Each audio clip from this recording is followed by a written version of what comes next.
Hi everybody, now start our first trip to Japan. I'm very excited because Japan is different culture, different people, and I believe that this journey will be amazing.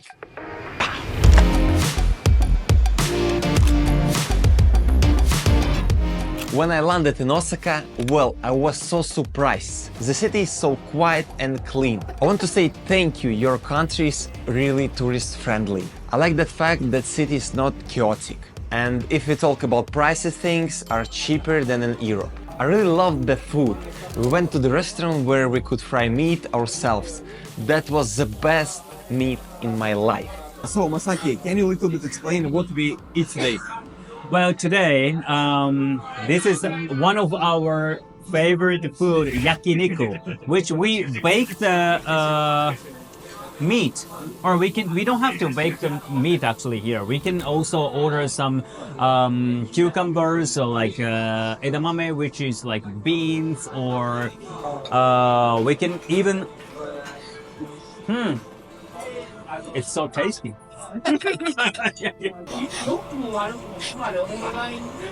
It's so tasty. It's very tiny or how it like Yeah. and so soft.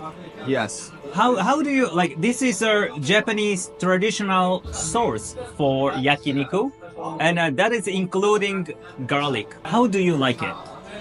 It tastes like maybe soy sauce with the garlic. Yeah, that's right. That's right. Yeah. Oh my God, I'm so happy with that. I'm so happy that you like Japanese yakiniku culture. Thank you so much. The fact I also like is that you can find fresh snacks almost everywhere, and all brands in the shop were new for me. The main reason of our visit was Expo 2025 in Osaka, where a lot of countries participated and built their buildings in which people could enjoy atmosphere of countries. For example, in the Latvian house you could feel forest atmosphere. There were some plants and leaves, because you know Latvia is very green. Good morning, Andre. Welcome to the Baltic Pavilion. This is our beautiful mascot, Barebichan. It's our porcini mushroom that we are using to represent both Latvia and Lithuania, since mushrooms are so famous in the Baltic region.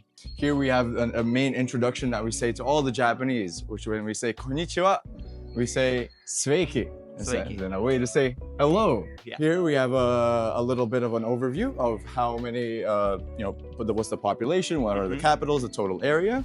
We have a little general map showcasing where we are, so the Japanese can understand kind of the general location of us. Here we have our first little bit of an interactive part of our exhibit, where we showcase our user-generated content, which is our 4 seasons. So if you want to click on any, which is your favorite season, Andre? Summer, of Summer. course. Yeah. Of course. There you go. So here, as we all know in Latvia, it's one of the favorite pastimes of every Latvian in the summer is to go to the beach and enjoy our beautiful nature, right? So whether it's Yani or just enjoying the warm water or the warm weather and finally cooling down, then the big main attraction of our pavilion are the 300 exhibits of our plants. Each one of these can be found both in Latvia and in Lithuania, and each one of them has a little bit of an explanation on the left in English and on the right in Japanese. And there, in the explanation, we explain, hey, this is what you can use this plant for. This is what it's used for before and after. For example, tea or face creams or hand creams or food or drinks. In the Baltic countries, we have a traditional culture about using each one of these plants as a medicine that's not used anymore today. So for example, when my mom hurt her leg, she ties around a cabbage leaf and afterwards she goes to sleep. In the morning, she wakes up and it stopped hurting because the cabbage took out the pain.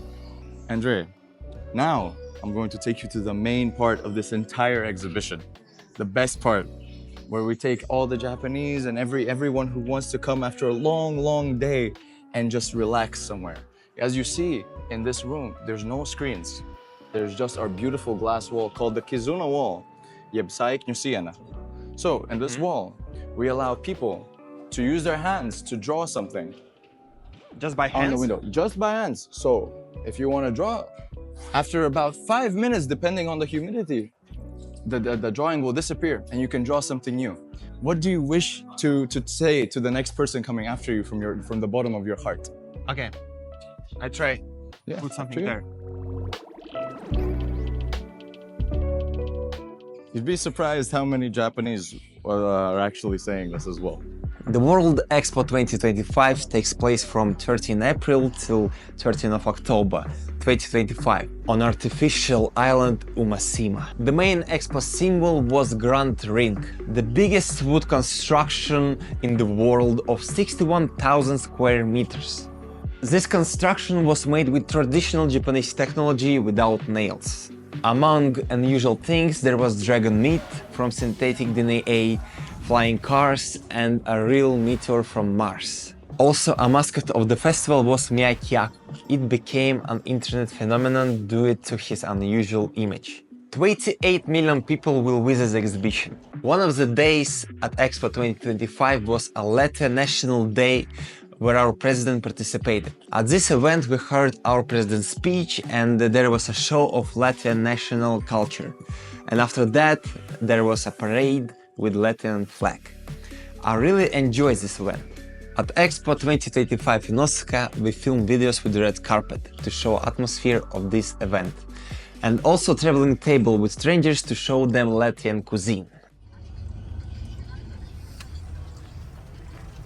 After a few days at Expo 2025 we went to Tokyo by bullet train with speed 300 km per hour. By the way, we saw the tallest peak in Japan, Fuji. When we arrived in Tokyo we didn't know where we could film content. The first idea was filming at Shibuya Crossing, but we had a problem because a lot of people were walking there and no place to throw a red carpet. Then we tried to get information about the place where we could make a content. One of our friends told us that a certain time in the street will be closed for traffic and open only for pedestrians. Of course, a lot of people were shy, but anyway, we made a content. Thank you guys and see you later.